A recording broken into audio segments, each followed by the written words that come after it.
অনেক দিনের সাধনা জল্পনা কল্পনা আপনার মোহরে নবুয়তে আমার ঠোঁটটা আমি লাগাবো,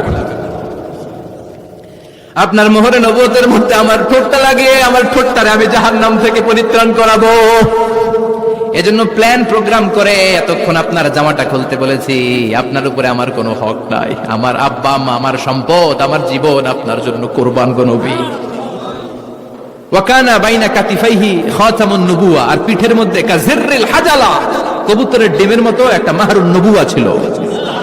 উনি যে শেষ নবী, উনি যে প্রফেট, দ্য লাস্ট মেসেঞ্জার, এটা প্রমাণ আল্লাহ সিল মেরা দিছে বাম দিকের কাঁধে, ডান দিকে না। কোন দিকে? সাহাবারা যারা এটা দেখেছেন তারা বলেছেন যে আমরা দেখেছি এর মধ্যে কিছু চুলও ছিল, একটু লালচে ছিল, একটু উঁচু ছিল। একদিন বিশ্বনবী বললেন, বান্দার কোনো হক আল্লাহ কোনোদিন ছেড়ে দেয় না।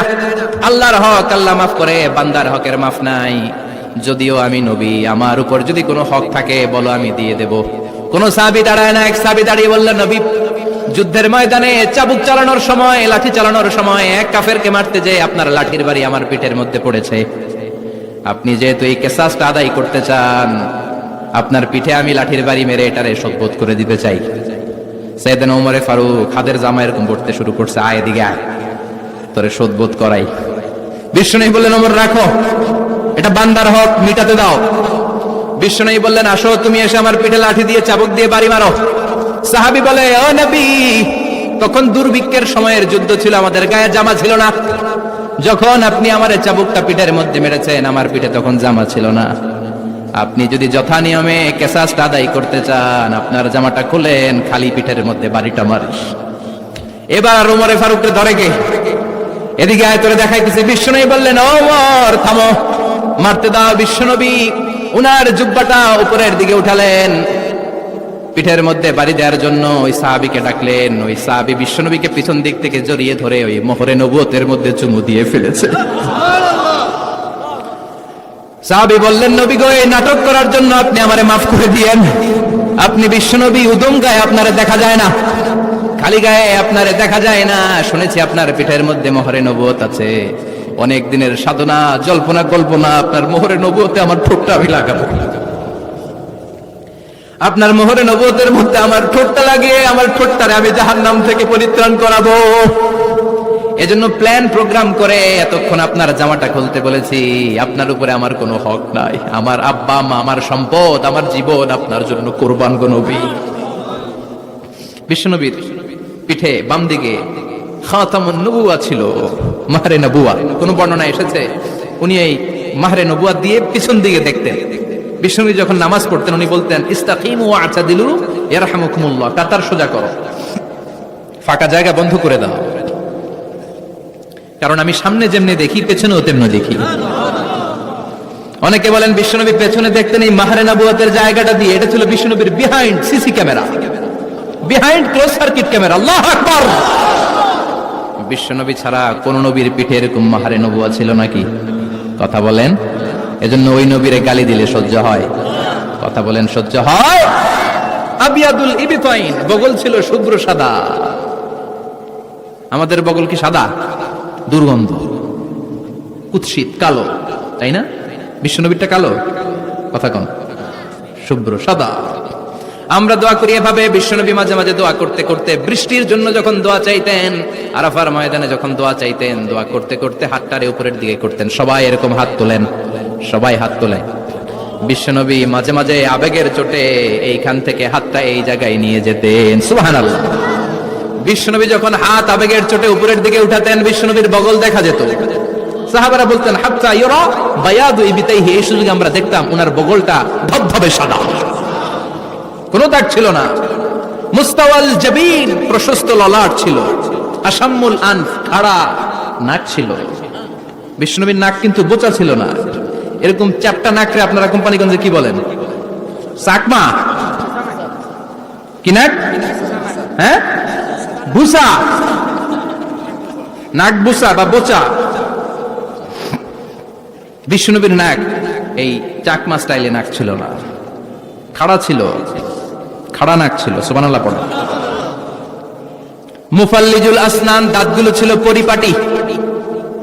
বিশ্বনবীর দাঁতের দিকে তাকালে, বিশ্বনবীর হাসির দিকে তাকালে মনে হতো হাসিতে যেন মুক্তা ঝরে। বিশ্বনবী দেখতে কেমন ছিল আন্দাজ পাচ্ছেন না মোটামুটি? এই চমৎকার দেহটা নিয়ে যখন আয়নার সামনে দাঁড়াতেন, বিশ্বনবী জোস জোস পোজ দিতেন না। এখনকার ছেলেপেলেরা বলে আয়নার সামনে দাঁড়াইয়া দেই জোস জোস পোজ, আচ্ছা না নাই? বিশ্বনবী জোস জোস পোজ দিতেন না। বিশ্বনবী আয়নার সামনে দাঁড়িয়ে বলতেন, আল্লাহুম্মা হাসসানতা খালকি ফাহসিন খুলুকি। ও আল্লাহ, আমার চেহারাটা যেমনি আপনি সুন্দর বানিয়েছেন, আমার হৃদয়টারেও সুন্দর করে দেন। What a attitude, what an attitude! কি অ্যাটিটিউড ছিল ওনার! আমরা আয়নার সামনে সেজে পড়ে দাঁড়ালে চুলকে সাইজ করি, পাং করি, স্টাইল করে, ডিজাইন করি। বিশ্বনবী সুন্দর চেহারাটা নিয়ে যখন আয়নার সামনে দাঁড়াতেন বলতেন, আল্লাহ, আমার চেহারাটা যেমনি সাদা, হৃদয়টারেও সাদা করে দেন। কিছু মানুষ আছে চেহারা সাদা, হৃদয় কালো, আছে না নাই? কিছু মানুষ আছে চেহারাটা কুচকুচে কালো, অন্তরটা সাদা, এমন মানুষও আছে না নাই? বিশ্বনবীর ভেতরও সাদা, বাহিরও সাদা, সুবহানাল্লাহ। আর এই সুন্দর সাদা দেহ নিয়ে আয়নায় দাঁড়িয়ে পড়তেন, আল্লাহ, চেহারা যেমনি সুন্দর, চরিত্রটাও সুন্দর করে দেয়। এজন্য আয়নার সামনে দাঁড়িয়ে এই দোয়ার দরকার আছে না নাই? পড়তে রাজি আছেন? মনে থাকবে না মাহফিল শেষ ভুলে যাবেন? মনে থাকবে? আয়নার সামনে আপনি যখন দাঁড়াবেন, আপনার স্ত্রী যখন দাঁড়াবে, আপনার বাচ্চারা যখন দাঁড়াবে, বলে দিবেন, বাবা, আয়নার সামনে দাঁড়ানোর দোয়া পড়ো। তবে অসাধারণ দোয়া। পড়েন আওয়াজ করে আমার সাথে, আল্লাহুম্মা হাসসানতা খালকি ফাহসিন খুলুকি, আল্লাহুম্মা হাসসানতা খালকি ফাহসিন খুলুকি। এর মানে, আল্লাহ, আমার চেহারাটা করেছো সুন্দর, আমার আচরণ, আমার চরিত্রটাও সুন্দর করে দাও। চিৎকার করে পড়েন আমিন। তাহলে বিশ্বনবীর ব্যাপারে তিনটা কথা আমরা শুনবো বলেছিলাম, প্রথমটা শুনে ফেলেছি। মানে উনি দেখতে কেমন ছিল,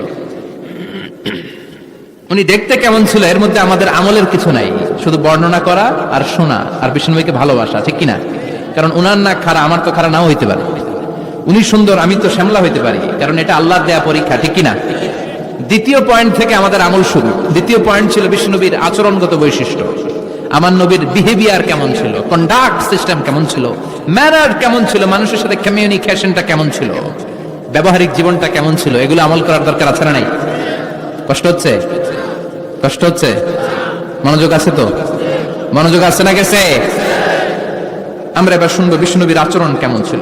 বিশ্বনবী যখন রাস্তা দিয়ে হাঁটতেন, ইয়ামশি হাউনান, বিনয়ের সাথে হাঁটতেন। ইয়ামশি হাউনান, রহমানের বান্দারাও বিনয়ের সাথে রাস্তা দিয়ে হাঁটে, ঠিক কিনা? وعباد الرحمن الذين يمشون على الأرض هونا وإذا خاطبهم الجاهلون قالوا سلاما। রহমানের বান্দারা যখন রাস্তা দিয়ে হাঁটে, বিনয়ের সাথে হাঁটে, তারা অহংকার প্রদর্শন করে না, মানুষের সাথে বিনয়ের সাথে রাস্তা দিয়ে হাঁটে। এজন্য রাস্তা দিয়ে যখন হাঁটবো, বিনয়ের সাথে হাঁটবো। রাজি আছেন তো? নাকি অহংকার প্রদর্শন করে হাঁটবেন? বিশেষ করে যুবকেরা, 3-4 জন যুবক একসাথে হলে রাস্তায় ওদের আর কারো হুঁশ জ্ঞান থাকে না, পুরো দুনিয়াটাই মনে হয় দুনিয়াটাই আমার, আছে না নাই? না, মুরব্বীকেও সম্মান করবা, মহিলাদেরকে সম্মান করবা, তোমার জায়গায় তুমি হাঁটবা, ভদ্রভাবে হাঁটবা। ভদ্রভাবে হাঁটার দরকার আছে না নাই? উনি মুরব্বী, একদিন উনিও তোমার মতো যুবক ছিল, ঠিক কিনা? এই যে আমার কালো দাড়ি, আজীবন কালো থাকবে? কথা বলেন। উনার সাদা দাড়ি, ছোটবেলায় মনে সাদা দাড়ি নিয়ে আসছিল না? হ্যাঁ, উনিও একদিন তাগড়া যুবক ছিল, উনিও কোম্পানিগঞ্জ বাজারে দাঁড়ালে লোকজন তাকিয়ে থাকতো, ঠিক কিনা? তার মানে রং ধরা যৌবন জং ধরে শেষ। যৌবন সব সময় থাকে না, সার্টেন একটা পিরিয়ডের জন্য আল্লাহ দিয়েছে। এজন্য যুবক ভাইরা, তোমাদের রক্ত গরম, তোমাদেরকে বিনয়ী হতে হবে বেশি, ঠিক কিনা? রাজি আছে তো সবাই? বিশ্বনবী বিনয়ের সাথে হাঁটতেন। ওয়াকানা ইয়াতাবাসসাম, সবসময় মুচকি হাসতেন। কি করতেন? মুচকি হাসেন তো আপনারা? হাসেন না? মুচকি হাসবেন, কারণ মুচকি হাসতে পয়সা লাগে না। লাগে? মুচকি হাসি দেন তো একটা। এই যে সবার এখন মুচকি হাসি, পয়সা লাগছে? কথা কন। তাবাসসুমুকা ফি ওয়াজহি আখিকা সাদাকা, you smile to your brother, it's a charity. তুমি তোমার ভাইয়ের দিকে তাকিয়ে যে মুচকি হাসবে, এত সদকা দেওয়ার সওয়াব হয়ে যাবে। বিশ্বনবী সব সময় মুচকি হাসতেন। হাসি 3 ধরনের, তাবাসসুম, দিহক, কাহকাহা। কাহকাহা মানে অট্ট হাসি, আলিফ লাইলার দত্তরা যেমন হাসি দেয়, ওই হাসি। এটা নামাজের মধ্যে কেউ দিলে নামাজও শেষ, ওযুও। আর দিহক, হালকা আওয়াজে হাসি, সামান্য দাঁত দেখা যায় মাঝে মাঝে। বিশ্বনবী মজা করে এরকম হাসি দিতেন, কিন্তু সব সময় বিশ্বনবীর ঠোঁটের মধ্যে মুচকি হাসি লেগেই থাকতো। তাহলে আমরা বিনয়ের সাথে হাঁটবো, নাম্বার 1। নাম্বার 2, সবসময় মুচকি হাসবো। রাজি আছেন? ঘরে যেই স্ত্রীকে একটা মুচকি হাসি দিবেন, আজকে রাতেই দিবেন, যেই একটা মুচকি হাসি। রাজি আছেন? হ্যাঁ, ভালোবাসা বাড়াই দিবে কে? কথা কয় না। ভালোবাসার কথা আসলে আওয়াজ কমে যায়। ভালোবাসার কথাও কোরআনে আছে না নাই? আল্লাহু আকবার। আল্লাহ দাম্পত্য জীবনের ভালোবাসা তুমি বাড়িয়ে দাও। ইদাল তাফাতা ইলতাফাতা জামিআন। এই দুই একজন ওঠা বসা করতেছে কেন? ওঠা বসা করা যাবে না, বসেন। আর অল্প কয়েক মিনিট কথা বলবো। এখানে তো অনেক বিশৃঙ্খল, আমি তো বলতেছি না কিছু, অনেক বিশৃঙ্খল হয়ে গেছে মাহফিলটা। ওঠা বসা করা যাবে না, বসেন। 2-4 মিনিট কথা বলে আমরা একসাথে বিদায় নিব। কারণ এই মাহফিলগুলোর একটা সৌন্দর্য আছে, আপনি ওঠা বসা করলে সৌন্দর্যটা নষ্ট হয়। আপনি কি মনে করছেন শুধু এই মিডিয়া কর্মীরাই ভিডিও করে, ফেরেশতাদের ভিডিও নাই? ওয়া কুল্লা শাইইন আহসাইনাহু ফি ইমামিম মুবিন। ফেরেশতাদের ভিডিও ক্যামেরার নাম ইমামুম মুবিন। সুবহানাল্লাহ পড়েন। এই ইমামুম মুবিন নামক ক্যামকর্ডার, এটা দিয়ে তারা রেকর্ড করে নিয়ে যায়। এজন্য ওঠা বসা করলে এটা সুন্দর লাগবে। কথা বলেন। আর উঠবেন কেউ? আর কয়েক মিনিট কথা বলবো, আমরা কেউ উঠবো না ইনশাআল্লাহ। পড়েন। ইদাল তাফাতা ইলতাফাতা জামিআন। বিশ্বনবীর যদি ডানে বায়ে কোথাও তাকানোর দরকার হতো, উনি আর চোখে তাকাতেন না। অনেকে এইভাবে বসে আছে, ডানে এমনে তাকায়, এমনে আছে না নাই? এইভাবে এমনে তাকায়, আছে না নাই? এভাবে তাকানো যাবে না। বিশ্বনবী ডানে তাকানোর দরকার হলে ইলতাফাতা জামিআন, অ্যাবাউট টার্ন, ঘুরে যেতেন, ঘুরে এইভাবে তাকাতেন। আবার বায়ে তাকানোর দরকার হলে বুকটা নিয়ে, শরীরটা নিয়ে ঘুরে যেতেন, এইভাবে তাকাতেন। সুবহানাল্লাহ পড়বেন না? আর চোখে তাকানো কি ভালো স্বভাব? বিশ্বনবী ইদাল তাফাতা ইলতাফাতা জামিআন, যেদিকে তাকাবেন ওদিকে ফুল্লি মনোনিবেশ করতেন, তারপরে তাকাতেন। সুবহানাল্লাহ পড়েন। ওয়া কানা মুস্তাহিয়ান, লাজুক ছিলেন, বেশ লাজুক। এখন সমাজে লাজুকতা নাই, লাজ শরম আমরা হারাতে বসেছি, ঠিক কিনা? বিশ্বনবী আসাদ্দু হায়াআন মিনাল আযরা ফি খিদরিহা, যেই মেয়েদের বিয়ে হয় নাই, এমন ভার্জিন নারী, কুমারী নারী যারা পর্দার ভেতরে অনেক লাজুক হয়ে বসে থাকে, বিশ্বনবী পর্দার আড়ালের ওই কুমারী নারীদের চাইতেও বেশি লাজুক ছিলেন। এত লাজুক ছিলেন, এত লাজুক ছিলেন, লজ্জা পেলে চেহারাটা বিশ্বনবী লাল হয়ে যেত। ছোট্টবেলায় হালিমাতুস সাদিয়ার বাড়িতে যখন দুধ খেতে গিয়েছিলেন, বিশ্বনবীর দুধমা হালিমাতুস সাদিয়া বলে, এই কুরাইশি মোহাম্মদ ছেলেটাকে কখনো কাঁদতে দেখি নাই। ক্ষুধা লাগলেও কাঁদে না, ব্যথা পেলেও কাঁদে না, শুধু লজ্জাস্থানের জায়গা থেকে কাপড়টা একটু সরে গেলে ছোট্ট মোহাম্মদ চিৎকার দিয়ে ওঠে। কি বুঝে সে? ক্ষুধা লাগলেও কাঁদতো না, ব্যথা পেলেও কাঁদতো না, লজ্জাস্থানের জায়গা থেকে কাপড় সরে গেলে বিশ্বনবী চিৎকার দিয়ে উঠতেন। সুবহানাল্লাহ পড়েন। এজন্য লজ্জা শরমের দরকার আছে না নাই? ইযা লাম তাস্তাহি ফাসনা মা শিতা। যদি লজ্জা শরম না থাকে, যা মন চাই তাই করতে পারো। এটা আমাদের বাংলাদেশে ব্যাপক। লাজ শরম কিচ্ছু নাই, যে যেটার যোগ্য না সে সেটা করতে যায়, ঠিক কিনা? এই যে হিরো আলমের মনোনয়ন নিয়ে টানাটানি, কোন লজ্জা শরম আছে? আমার যোগ্যতা থাকতে হবে না? আমাকে রাজনীতি জানতে হবে না? আমাকে যদি আজকে বলে মিজানুর রহমান আজহারি আপনি অনেক কোয়ালিফাইড লোক, আপনি কালকেই দেশের প্রধানমন্ত্রী, আমি ওই জায়গায় বেহুশ। কারণ আমার নাই কোনো রাজনৈতিক জ্ঞান, নাই কোনো ডিপ্লোম্যাটিক জ্ঞান, নাই কোনো কূটনৈতিক জ্ঞান, এই কাজ আমার নয়। এজন্য লাজুকতার বড় দরকার। যেখানে যার বসা দরকার সে সেখানে যাবে। কিয়ামতের আগে যেই লোক যেই চেয়ারে বসার দরকার ওই লোক ওই চেয়ারে বসবে না। এটা হলো কিয়ামতের আলামত। জোরে কোন ঠিক কিনা? সভাপতি হওয়ার যোগ্যতা নাই, সভাপতি হয়, আছে না নাই? সেক্রেটারি হওয়ার যোগ্যতা নাই, সেক্রেটারি হয়, এরকম সমাজে আছে না নাই? নেতা হওয়ার যোগ্যতা নাই, নেতা হয়, আছে না নাই? সবগুলো কিয়ামতের আলামত। আমার বিশ্বনবী এমন লাজুক ছিলেন, বিশ্বনবীর মতো এমন লাজুক নবী আর কেউ ছিল নাকি? কথা বলেন। ওয়া কানা আসহাবুল মাইমানা, বিশ্বনবী ডানপন্থী ছিলেন। কি পন্থী? কি পন্থী? মুষ্টিবদ্ধ ডান হাতটাকে এরকম উপরের দিকে করেন আর চিৎকার করে বলেন, বিশ্বনবী কোন পন্থী ছিল? আমরা কোন পন্থী? জান্নাতে কারা ঢুকবে? কোন বামপন্থীর স্থান জান্নাতের ভেতরে হবে? চিৎকার করে বলেন, কোন নাস্তিক জান্নাতে ঢুকতে পারবে? এজন্য নবীদের মতো ডানপন্থী হতে হবে। যেরকম ঠিক কিনা?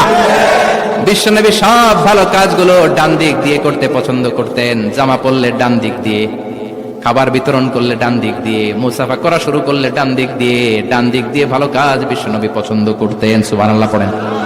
আসহাবুল মাইমানা, বিশ্বনবী মেহমানদারি করতে পছন্দ করতেন। আমরা করি তো? মেহমানদারি করান? মেহমান ঘরে আসলে ভালো লাগে? খারাপ লাগে কার কার দেখি?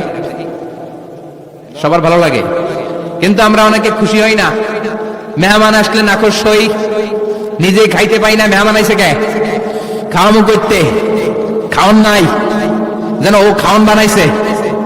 খাওন পাঠায় কে? রিজিক দেয় কে? গোটা বিশ্বের সবাই মিলে আমরা একটা চাল বানাতে পারবো নাকি? ওমিয়া চাইনিজ চাউল না, চাইনিজ ডিম না, ওগুলো সবাই পারে, ঠিক কিনা? আল্লাহর বানানো ন্যাচারাল চাল, গাছের মধ্যে হওয়া যেই চাল, ধান আল্লাহ তৈরি করেছে, এরকম ধান, এরকম একটা পেয়ারা, এরকম ছোট্ট একটা কমলার টুকরা গোটা বিশ্বের সবাই মিলে বানাতে পারে নাকি? এজন্য রিজিকের মালিক কে? মেহমান আপনার রিজিকে ভাগ বসাতে আসে না, সে তো তার রিজিক নিয়ে আসে, সে আরো এসে আপনার রিজিকে বরকত ঢুকিয়ে দিয়ে যায়। চিল্লা এখন ঠিক কিনা? কারণ আমরা বরকতে বিশ্বাসী। বরকত বিশ্বাস করেন? 5 লাখ টাকা মাসে কামায়, ডাইন হাতে বা হাতে, আছে না নাই? হালাল হারাম ইচ্ছা মতো কামায়, মাস শেষে কিচ্ছু থাকে না, এরকম ডাকাইত আছে না নাই? হসপিটালের একটা বিল পরিশোধ করতে 3 লাখ চলে যায়, ঋণের বোঝায় জর্জরিত, রাতে ঘুম নাই, তার মানে বরকত নাই। আরেকজনের বেতন 20,000, কয় হাজার? বাড়ি ভাড়া 6,000, বাজার খরচ 6,000, ছেলে মেয়ের স্কুলের বেতন 6,000, বেড়ায় দান করে আরো 1,000, আরো থাকে। সুবহানাল্লাহ পড়েন। দিস ইজ কল্ড বারাকা। 20,000-এর বেতনের ভিতরে বারাকা ছিল। 5 লক্ষ ইনকাম, 1 টাকাও নাই, ঠিক কিনা? এজন্য কোটি টাকার মালিক দেখলে মনে করবেন না অনেক সুখ। এই দুনিয়ার জীবনটা ধোঁকা, মোহাচ্ছন্ন হয়ে আছি আমরা। এটা ধোঁকা, এটা মরিচিকা, এটা চাকচিক্যময় একটা জায়গা। মৃত্যুর পর মনে হবে একটা দুঃস্বপ্ন ঘটেছিল আমার। বিশাল এক জগৎ পড়ে আছে সামনে। দুনিয়াটাই ধোঁকা, দুনিয়াটাই মোহের জায়গা, আমরা সবাই মোহাচ্ছন্ন হয়ে আছি। দুনিয়ার উদাহরণ হলো 3টা লাশ আর 4টা স্বর্ণের টুকরার সমান। 3 জন যুবক কাজের জন্য বেরিয়েছে, পথিমধ্যে 4টা স্বর্ণের টুকরা পেয়েছে। যুবক কয়টা? স্বর্ণ পাইছে কয়টা? মহা খুশি, খুশিতে বাকবাকুম, 4টা স্বর্ণের বড় বড় টুকরা পাইছে। আমরা আজীবন খেলে বসে খেয়ে যেতে পারবো, কিচ্ছু লাগবে না আমাদের। 3 বন্ধু বলে ভাগ করি, আরেকজন বলে ক্ষুধা লাগছে। একজন যা বাজার থেকে রুটি কিনে নিয়ে আয়, খাওয়ার পরে ভাগ করবো। একজন রুটি কিনতে গেল, শয়তান 2টারে বুঝায়, ওইটারে মারতে পারলে ভাগ বাটোয়ারা সহজ হবে। তোরা 2 জন স্বর্ণ 4টা, তুই নিবি 2টা, ও নিবে 2টা। হিসাব সহজ না? 2 বন্ধু প্ল্যান করছে, ওইটারে মাইরা তুই 2টা, আমি 2টা। যেটা রুটি আনতে গেছে প্ল্যান করেছে, রুটির মধ্যে বিষ মিশায় নেই। কি মিশাবো? বিষ। তাহলে বিষ খাওয়া, রুটি খেয়ে ওই 2টা শেষ, সব পাবে আমি পাবো, ভাগাভাগির কিছু নাই, সব যাবে আমার কাছে। 4টা স্বর্ণের টুকরার মালিক আমি। রুটির মধ্যে বিষ মেখে নিয়ে এসেছে, ওই 2 বন্ধু প্ল্যান অনুযায়ী ওইটারে ধরে মেরে ফেলছে। এবার মহা খুশি। এক বন্ধু কয়, এবার তো ভাগ বটর আর কিছু নাই, তুই 2টা, আমি 2টা, আগে খাইয়া লইস। আগে খাওয়ার পরে এই 2টাও নাই। 3টা লাশ, 4টা স্বর্ণের টুকরা, এটাই তো দুনিয়ার জীবন, ঠিক কিনা? আসল জীবন কবর থেকে শুরু হবে, কোন ঠিক কিনা? একদিন মাটির ভেতরে হবে ঘরে মন আমার, কেন বাঁধো দালান ঘরে মন আমার, কেন বাঁধো দালান ঘর, ঠিক কিনা? দুনিয়ার জীবন আসল জীবন না, এটা মরিচিকা, এটা ধোঁকা, এটা মোহ, এটা শয়তানের চাকচিক্য। আসল জীবন কবরের জীবন। আসল জীবন সামনে পড়ে আছে, এজন্য বরকতে বিশ্বাস করি আমরা, ঠিক কিনা? ল্যান্ড ক্রুজার দাপিয়ে বেড়ায়, বড় বড় টাওয়ারের মালিক, অনেক সম্পদের মালিক। এটা দেখেই মনে করবেন না অনেক সুখে আছে, ঘরে যেয়ে দেখেন কোনো সুখ নাই, ঠিক কিনা? সাধারণত টাকা যার বেশি, দুঃখ তার বেশি, টাকা যার কম, সুখ তার বেশি। সুবহানাল্লাহ পড়েন। আল কানাআতু মিনাল ইসলাম। এজন্য আমার শ্রমিক ভাইয়েরা, আপনাদের 1 পা জান্নাতে এমনিই ঢুকে আছে। নামাজ পড়বেন, মা বাবার খেদমত করবেন, ইসলামের নিয়মগুলো মানবেন, 2য় পাটাও জান্নাতে ঢুকায় দিবে কে? আর যারা কোটি কোটি টাকার পাহাড় বানিয়েছে, ওদের হিসাবের ফিরিস্তি অনেক বড়। বিশাল বাড়ির মালিক, ল্যান্ড ক্রুজার চালায়, সাবরোলেট চালায়, পোরশে, ফারারে, ল্যাম্বরগিনি চালায়, আছে না নাই? ঘরে সুখ নাই, রাতে ঘুম নাই, টেনশন আর টেনশন। 4টা ট্যাবলেট খেয়ে আধা ঘন্টা ঘুমাতে পারে না, এরকম ধনী আছে না নাই? সব ধনীরা আবার এক পাল্লায় মাইপেন না। হালাল পন্থায় মাথার ঘাম পায়ে ফেলে যেই ধনী ব্যবসায়ীরা বড় লোক হয়েছে, ওদের ঘরে ঠিকই শান্তি আছে। তার মানে টাকা যার বেশি, ওষুধ তার বেশি, কিচ্ছু খেতে পারে না। দেখবেন ধনীদের খাবারের ডায়েটে থাকে ভেজিটেবলস আইটেম, ঠিক কিনা? এমনি হজম হয় না, আবার ডাক্তারের কাছে গেলে বলে কিচ্ছু খাবেন না, খালি ঘাস খাবেন। কি খাবেন? মানে ভেজিটেবল খাবেন, সবজি খাবেন তো সুস্থ থাকবেন। আছে না নাই? ঘুম নাই, শান্তি নাই। এই যে কোম্পানিগঞ্জ বাজারের যারা কুলি মজুর শ্রমিক, এদের ঘুমে ঝামেলা আছে? কথা বলেন। ধনী পয়সাওয়ালা কোটিপতি সে ঘুমের ট্যাবলেট খায়, ঘুমের জন্য যে ট্যাবলেট লাগে রিক্সাওয়ালা ওইটাই জানে না। ঠিক কিনা? হাজার কোটি টাকার মালিক হলে বাড়ি কিনা যায়, গাড়ি কিনা যায়, সুখ কিনা যায় না। কোম্পানিগঞ্জ বাজারে সুখ বিক্রি হয় এমন দোকান আছে নাকি? কথা কন, একটাও নাই। কি করলেন আপনারা? সুখের দোকান দিতে পারলেন না? কি আজীব তামাশা। টাকা দিয়ে সুখ কিনা যায় না, গাড়ি কিনা যায়, বাড়ি কিনা যায়, কিন্তু সুখ নো ওয়ে, কেনা যায় না। টাকা হলে জাজিম কিনা যায়, বালিশ কিনা যায়, ঘুম কিনা যায় না। ঘুম কিনা যায়? ফার্মেসিতে ডাক্তারের কাছে যে যদি বলেন 2000 টাকার ঘুম দেন, দিবে? ডাক্তার কি বলবে? দূর মিয়া, আমারই ঘুম আসে না, তোমারে আমি ঘুম বিক্রি করুম। আচ্ছা না নাই? শ্রমিক ভাই, রিক্সাওয়ালাদের ঘুমের ঝামেলা নাই। যেখানে রাইত ওইখানেই, যেখানে রাইত ওইখানেই কাই। ওর মাথা লাগতে দেরি বিছানায়, নাক ডাকতে দেরি হয়, ওর নাকের ডাকের আওয়াজে ট্রাকের ইঞ্জিনও ফেল। ঠিক কিনা? এজন্য আমরা বরকতে বিশ্বাসী। অল্প খাবো, অল্প পড়বো, অল্প জমাবো, অল্পের ভেতরে বরকত দিয়েছে কে? এজন্য মেহমান আসলে বিশ্বনবী খুশি হতেন। আমরাও মেহমান আসলে খুশি হব। রাজি আছি না নাই? সবাই রাজি? মেহমানদারি করাবেন তো? এরপরে বিশ্বনবী ইনসাফ করতেন। কি করতেন? ইনসাফ করতেন। বিচার করার সময় বিশ্বনবী ইনসাফ করতেন। গোটা বিশ্বকে ইনসাফ শিখিয়েছেন বিশ্বনবী। আমাদের দেশেও তো ইনসাফ হয় না? হাইকোর্টে, সুপ্রিম কোর্টে, গ্রাম্য সালিশে আছে, আছে। আহা, আহকামুল হাকিমিনের দরবারে সবগুলো বিচার আবার বসবে। চিল্লায় বলেন ঠিক কিনা? অমিয়া দুনিয়াতে বিচারপতি বিচারের রায় দেয়, ওই বিচারপতিরও বিচার আছে না নাই? সবচেয়ে বড় বিচারপতির নাম কি?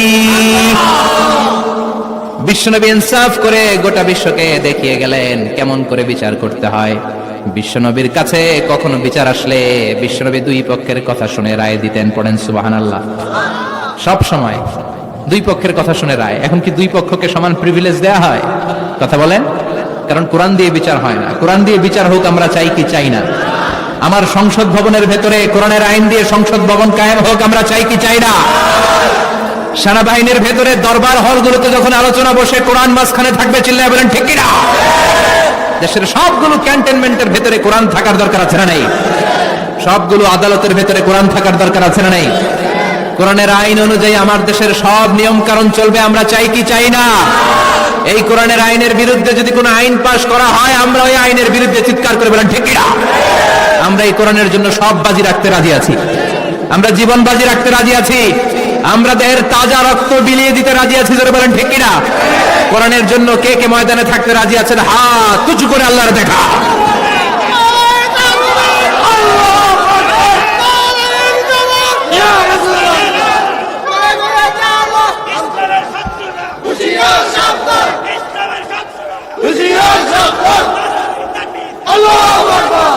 আল্লাহ কোরআনের জন্য যে ভালোবাসাটাকে তুমি কবুল করো। আমরা যেন দেখে যেতে পারি যে এই দেশে কালেমার পতাকা পতপত করে উড়েছে। আমরা যারা ইসলামের পক্ষে, এটাই আমাদের অপরাধ। আমরা ইসলামকে একটা বিজয়ী শক্তি হিসেবে দেখতে চাই। আমরা ইসলামকে পার্লামেন্টের ভেতরে দেখতে চাই। আমরা কালিমার পতাকা পতপত করে উঠছে এটা দেখে যেতে মরতে চাই। চিল্লায় বলেন ঠিক কিনা? বিশ্বনবী ইনসাফ শিখালেন। বিচার আসলে দুই পক্ষের কথা শুনতেন। বিশ্বনবীর স্ত্রী সাউদা এসে বলে, নবী আমি আপনার কুমারী বউ আয়েশার ঘরে তরকারি নিয়ে গিয়েছিলাম, ঝোল নিয়ে গিয়েছিলাম, কোন বর্ণনায় পায়েস নিয়ে গিয়েছিলাম। তরকারি দেওয়ার পরে আপনার স্ত্রী রেগে বলে, তরকারি দিলা কেন? আমি কি তরকারি রাঁধতে পারি না? আনলা কেন? রাগের চোটে তরকারির ঝোল নিয়ে পায়েস নিয়ে আমার গালের মধ্যে মাখিয়ে দিয়েছে আপনার বউ। আপনি তো শ্রেষ্ঠ বিচারক, নবী বিচার করে দেন। দুই বউয়ের মধ্যে ঝগড়া আছে না নাই? বিশ্বনবী সাউদার কথা শুনলেন, মা আয়েশাকে ডেকে পাঠালেন। মা আয়েশারে বললেন, ও আয়েশা আসলে এমনটা করেছো নাকি?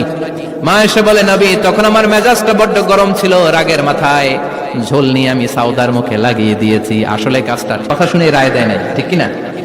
দুইজনের কথা শুনে বিশ্বনবী বললেন, আমার আদালতের রায় হচ্ছে কিসাস, টিট ফর ট্যাট। যেমন করেছো তেমন, ঘুষি মারলে ঘুষি, গুতা মারলে গুতা, ঠেলা মারলে ঠেলা। আচ্ছা না নাই? সাউদাকে যেমনি তুমি পায়েস মাখিয়ে দিয়েছ, সাউদাও পায়েসের বাটি থেকে কিছু পায়েস নিয়ে আয়েশার গালে মাখো। সুবহানাল্লাহ পড়েন। সাউদাও বিশ্বনবীর রায় অনুযায়ী বাটি থেকে পায়েসের ঝোল নিয়ে মা আয়েশার গালের মধ্যে মেখে দিলেন। মা আয়েশা কি আর করবেন, হেসে দিলেন। সাইয়েদাতুনা সাউদাও হাসলেন, বিশ্বনবীও হাসলেন। আরশের উপর থেকে খুশি হয়ে গেল কে? এজন্য কোরআন দিয়ে যদি, কোরআনের নিয়ম দিয়ে যদি, বিশ্বনবীর শেখানো পন্থায় যদি বিচার হয়, ওই বিচারের মধ্যে ইনসাফ থাকবে, জুলুম থাকবে না। ওই বিচারের মধ্যে কোনো স্কাইপি কেলেঙ্কারি হবে না। আমাদের টেলিফোনের ফোনালাপ ফাঁস হয়ে যায়, স্কাইপি ফাঁস হয়ে যায়, অনেক ঝামেলা হয়ে যায়, আছে না নাই? এরপরেও জনগণের চোখ খুলে না। আল্লাহ তুমি চোখ খোলার তৌফিক দাও, সহি সমঝ দান করো, পড়ে না আমিন। বিশ্বনবী ইনসাফ করতেন। বনু মখজুমিয়া গোত্রের এক মহিলা চুরিতে ধরা পড়ল। কিসে ধরা পড়ল? কথা বলেন। চুরিতে। চুরি করলে নিয়ম কি?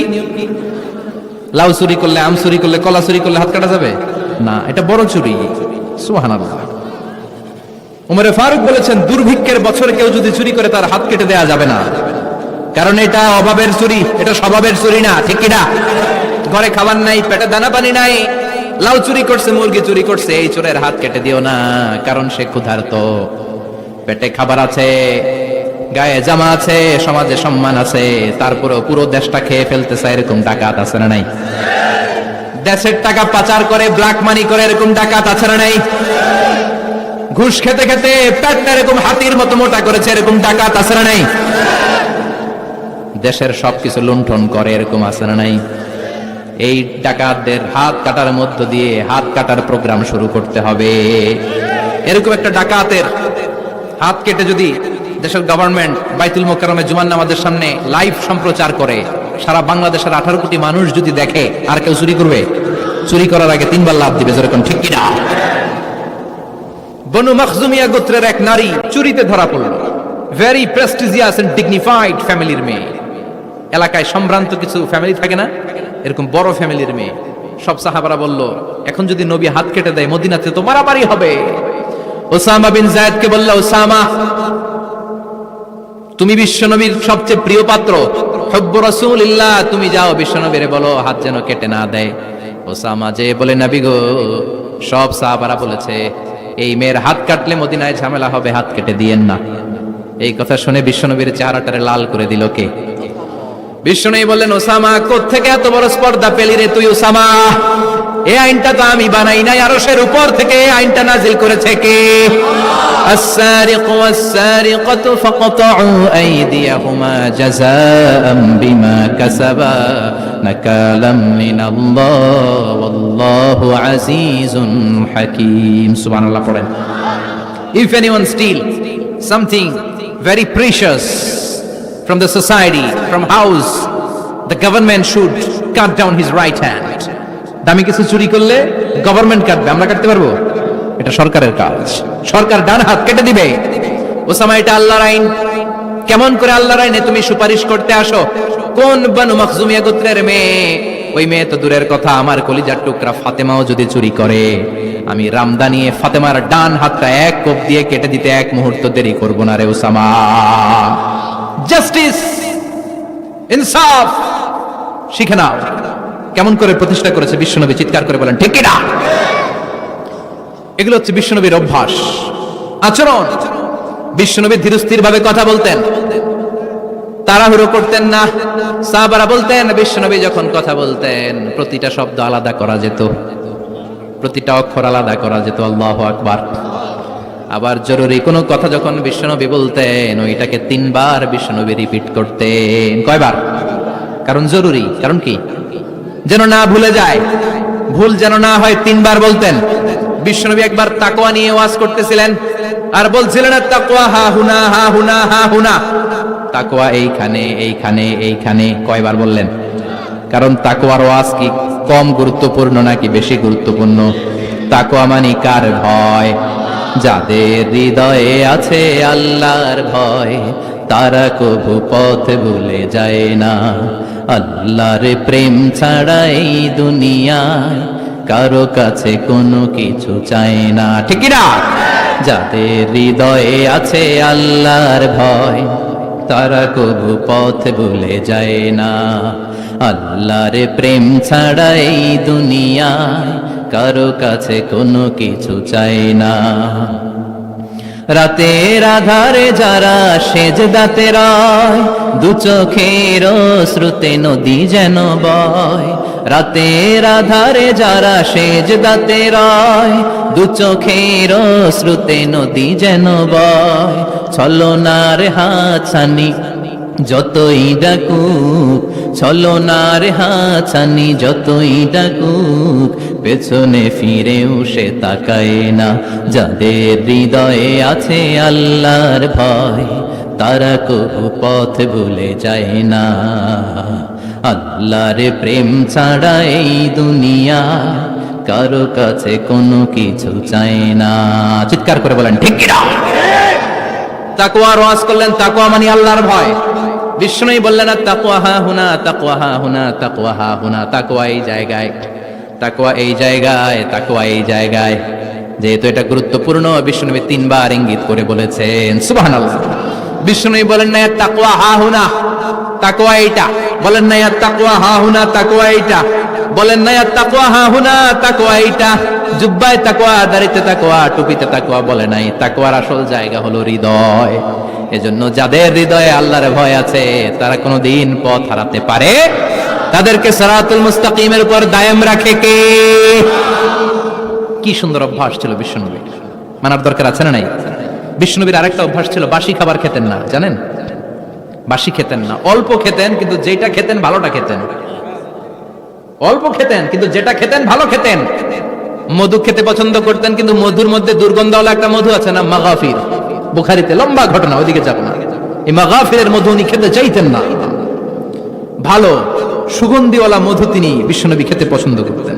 বিশ্বনবীর খাবারের তালিকায় সবচেয়ে পছন্দনীয় তালিকায় ছিল এই মধু। মধু খেতেন, দুধ খেতেন, খেজুর খেতেন, জব খেতেন, বার্লি খেতেন, ছাগলের বাজুর মাংস খেতে পছন্দ করতেন, সিনার মাংস। সুবহানাল্লাহ কইবেন না? What a choice! কি চয়েস ছিল বিশ্বনবী! বাজুর মাংস খেতেন। বিশ্বনবী লাউ খেতে পছন্দ করতেন, লাউ। রুম্মান ফল খেতে পছন্দ করতেন, রুম্মান মানে ডালিম। রুম্মান মানে কি? ডালিম খেতে পছন্দ করতেন। মাশরুম খেতে পছন্দ করতেন। সুবহানাল্লাহ পড়েন। মাশরুমের স্যুপ পাওয়া যায় না রেস্টুরেন্টে? বিশ্বনবী বলতেন আল কামআতু মিনাল মান্নি ওয়া মাউহা শিফাউন লিল আইন। এই কামআহ মানে মাশরুম, ব্যাঙের ছাতা, এটা হলো মান্না সালোয়ার মতো দামি খাবার। আর এই মাশরুমের স্যুপ চোখের জন্য মহৌষধ। যাদের রাত কানা দিন কানা আছে, মাশরুমের স্যুপ খান, চোখ ভালো করে দিবে কে? এজন্য বিশ্বনবী যেগুলো খেত, এগুলো খাওয়ার দরকার আছে না নাই? বিশ্বনবীর যে সুন্দর চরিত্র ছিল, আচরণ ছিল, এগুলো পালনের দরকার আছে না নাই? তাহলে বিশ্বনবীর 3টা কথা বলবো বলেছিলাম। প্রথম কথা ছিল দেখতে কেমন ছিল।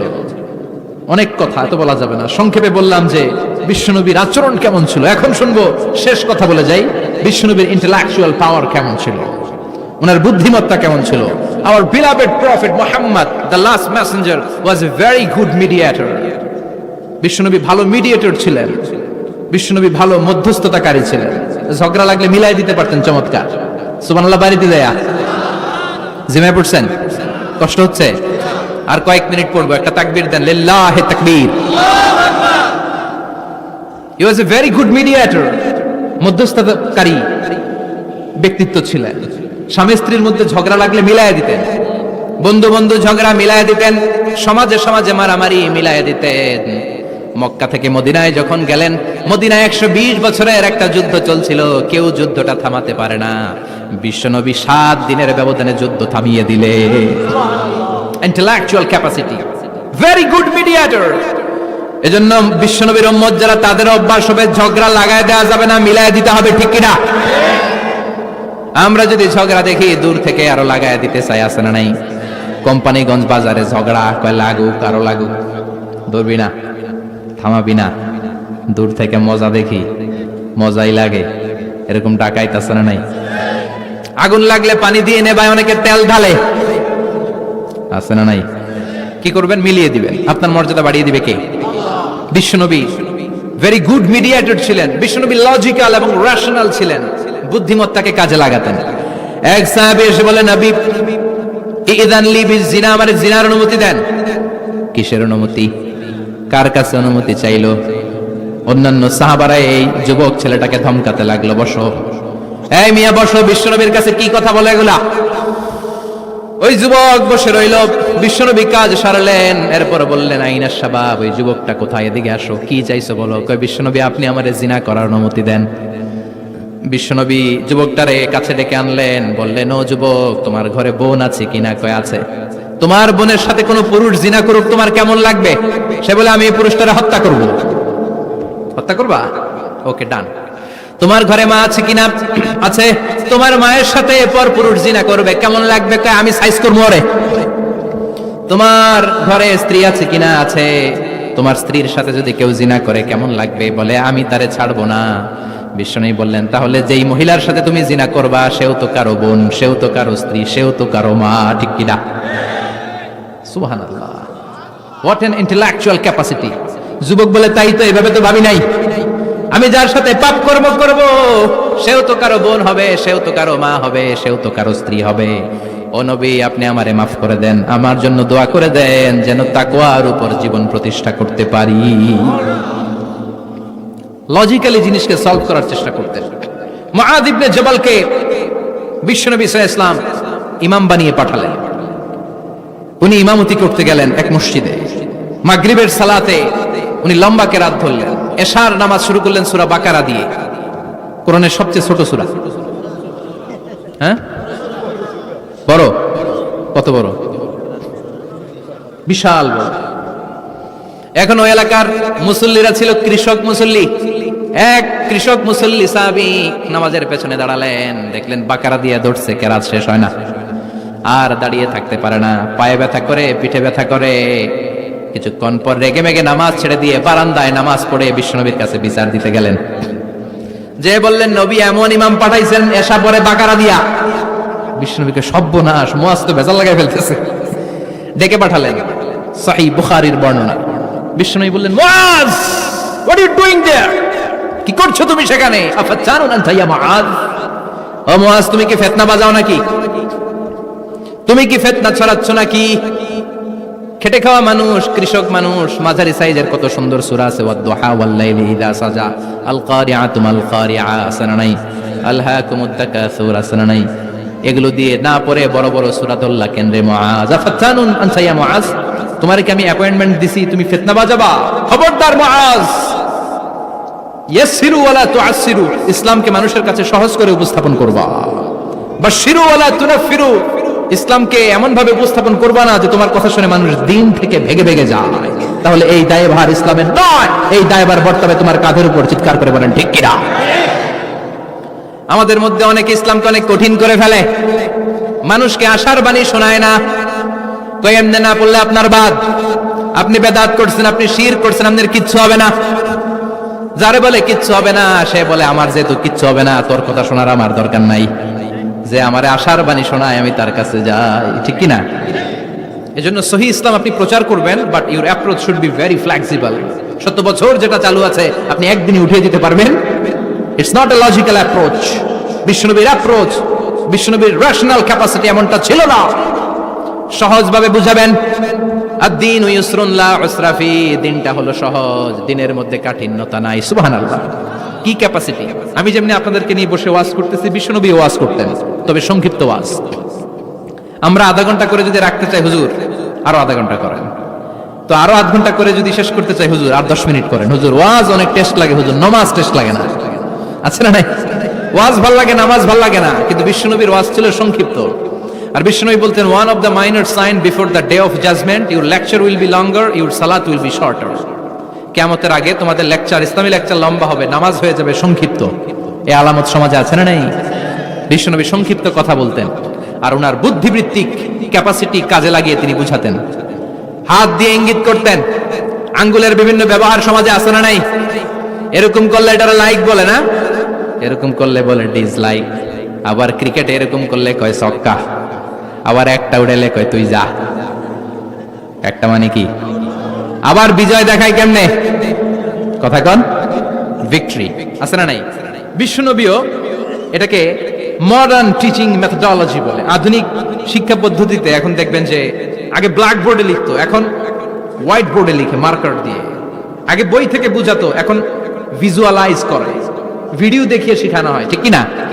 বিশ্বনবী এটা করতেন। বিশ্বনবী একবার কিয়ামতের ওয়াজ করছেন, দুইটা আঙ্গুলকে এরকম করে বললেন, আনা বুইস্তু আনা ওয়াসসাআতু কাহাতাইন, এই দুইটা আঙ্গুল যেমনি কাছাকাছি, আমি এবং কিয়ামত এরকম কাছাকাছি নাজিল হয়েছি। আমি এবং কিয়ামত এরকম কাছাকাছি। বুইস্তু আনা ওয়াসসাআতু কাহাতাইন। আবার বলতেন, আনা ওয়া কাফিলুল ইয়াতীমি কাহাতাইন, আমি এবং ইয়াতীমের রক্ষণাবেক্ষণকারী এই দুইজন জান্নাতে এরকম কাছাকাছি থাকবো। কোন সুবহানাল্লাহ। এরকম আঙ্গুল দিয়ে বিশ্বনবী বুঝাতে চাইতেন। আবার মাটির মধ্যে খেজুর গাছের ডালা দিয়ে লম্বা একটা দাগ টানলেন, ডানে বায়ে অনেকগুলো দাগ টানলেন। সাহাবারা বললেন, এটা কি? বিশ্বনবী বললেন, এই যে দাগটা দেখলা, এই দাগটার নাম হলো সিরাতুল মুস্তাকিম। চিল্লায় বলেন, এই দাগটার নাম কি? সিরাতুল মুস্তাকিম। আর ডানে বায়ে ছোট ছোট যে দাগগুলো দিলাম, এগুলো হলো সুবুলুশ শায়তান, শয়তানের রাস্তা। সিরাতুল মুস্তাকিমে উঠলে শয়তানের রাস্তা থেকে অনেক হাতছানি আছে না নাই? ডানে বায়ে তাকানো যাবে না। সিরাতুল মুস্তাকিমে যে তুমি উঠেছো, চলতে থাকে বা চলা শুরু হলো দুনিয়াতে, শেষ হয়ে যাবে জান্নাতে। বিশ্বনবী মাঝে মাঝে বুঝানোর জন্য প্রশ্ন করতেন, কারণ প্রশ্ন ছুড়ে দিলে মানুষের মধ্যে জানার আগ্রহ বাড়ে না কমে? কথা বলেন। আমি যদি একটা প্রশ্ন করি আর বললাম উত্তর দেন, কেউ পারতেছেন, একটু ঠেকা ঠেকা ভাব, ঠেকে যাচ্ছেন, তখন হুট করে উত্তরটা বললে এটার জীবনে ভুলবেন না, ভুলবেন?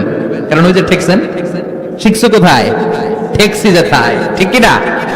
বিশ্বনবী প্রশ্ন করতেন। বিশ্বনবীর এই প্রশ্নটা বলে শেষ করছি। বিশ্বনবী সাহাবাদের মাঝখানে ওয়াজ করতেছেন আর বলতেছেন, ইন্না মিনা শাজারি শাজারা লা ইয়াসকুতু ওয়ারাকুহা মাসালুহু কামাসালিল মুসলিম। বললেন, আমাদের এই ভূখণ্ডে এমন একটা গাছ আছে, যেই গাছের পাতা ঝরে না, এই গাছের দৃষ্টান্ত মুমিনের দৃষ্টান্তের মতো। বলো তো গাছটা কি? কে জানো? কেউ কথা কয় না। কি গাছ? কি গাছ? কেউ কথা কয় না, কেউ বলতে পারে না। কেউ বলে শাজারাতুল বাওয়াদি, ওই ক্যাকটাস গাছ, পাহাড়ি গাছ, ওই গাছ, সেই গাছ, কেউ বলতে পারে না। বিশ্বনবী বললেন, কেউ পারো নাই? সঠিকটা শুনে নাও, ইন্নাহা নাখলা, এটা খেজুর গাছ। সুবহানাল্লাহ পড়েন। সাহাবীরা ভাবছে এটা তো ঘরের পাশে আছে, এটা মনে কয় নাই। সব ঘরের চিপায় আরব দেশে খেজুর গাছ, সাহাবারা ভাবছে এটা তো ঘরের গাছ, এটা মনে হয় জিজ্ঞেস করে না, এজন্য দূরে দূরে চিন্তা করছে। কোন সুবহানাল্লাহ। সব সাহাবীরা বাড়িতে ফিরে গেলেন। ওমরে ফারুক, ওনার ছেলে আব্দুল্লাহ ইবনে ওমরও গেল।